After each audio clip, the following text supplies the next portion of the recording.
Hi, this is Steve Thompson, and today I'd like to talk about how AI is supercharging or creating much more risk, uncertainty, and ambiguity on the buyer side, and how we're going to manage that.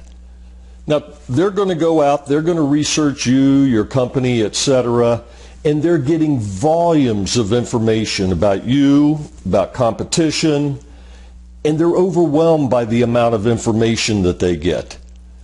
Secondly, the information is not consistent. An AI bot can go scrub and do an archaeological dig on your website and pull up all kinds of information that's buried deep in it. And if it's inconsistent, this starts creating risk in the mind of the buyer.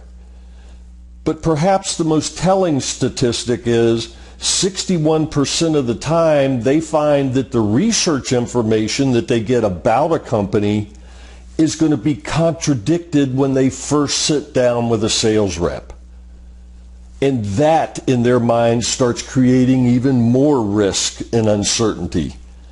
So what's the bottom line here? In the age of AI, your data, we can no longer just throw data out there and hope that we're optimizing for SEO. We've got to ensure our data is clean, consistent, manage it, because we've got to optimize it for AI. We're looking to optimize it for GEO, so that when they're doing research on you, they're going to get a good, clean, crisp view that you want them to have. Now, let's pick up where we meet with the B2B seller.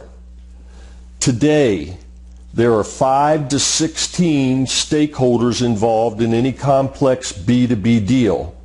Now, in my experience working on live deals with sellers, we're lucky if we meet 2, maybe 3. See, the bulk of the selling today is not happening when you're in the room or you're on the Zoom. It is being conducted by your champions. Now, you look at the average sales cycle for a complex deal, 6, 9 months, what have you. Things change over that time. And yet, we eventually have to give this customer a proposal. What's the risk that we take when we haven't met a dozen or more of the key stakeholders? They're behind the scenes, they're hidden from us. And we put one offer on the table and hope and pray to God that it's going to carry the day. That's what we've been doing. And unfortunately, it's not carrying the day. What else creates risk and uncertainty? Well, all of these individual stakeholders have their own agenda. But we're not doing a separate deal with operations, another deal with IT, another deal with customer success. We're only doing a single deal here. And if we haven't met these people, if we don't understand what's important to them, how can we ensure that one offer is going to get a deal over the line?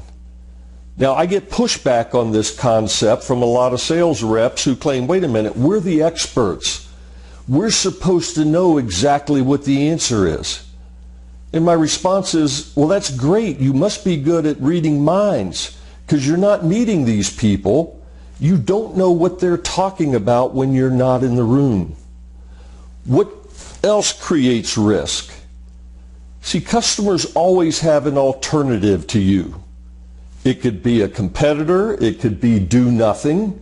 And by the way, today, do nothing is winning over 40% of the time. And in some instances, it could be do it themselves.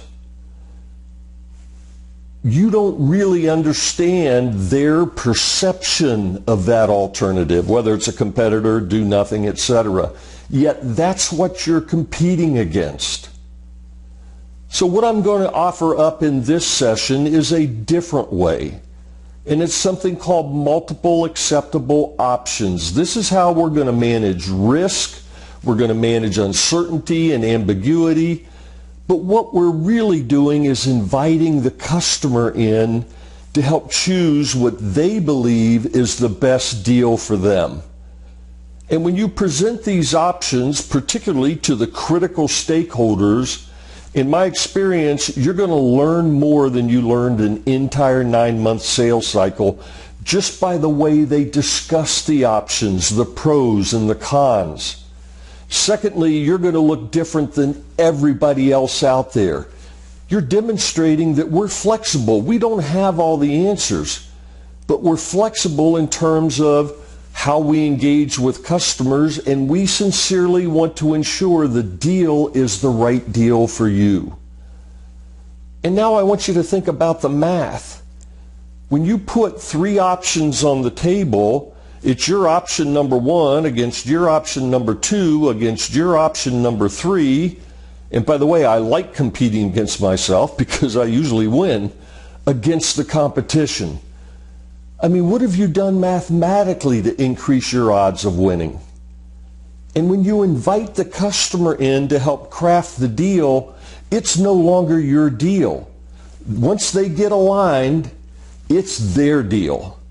And these deals close quickly. So in this session, I'm going to share the research so that you clearly understand what's causing the risk, uncertainty, and ambiguity.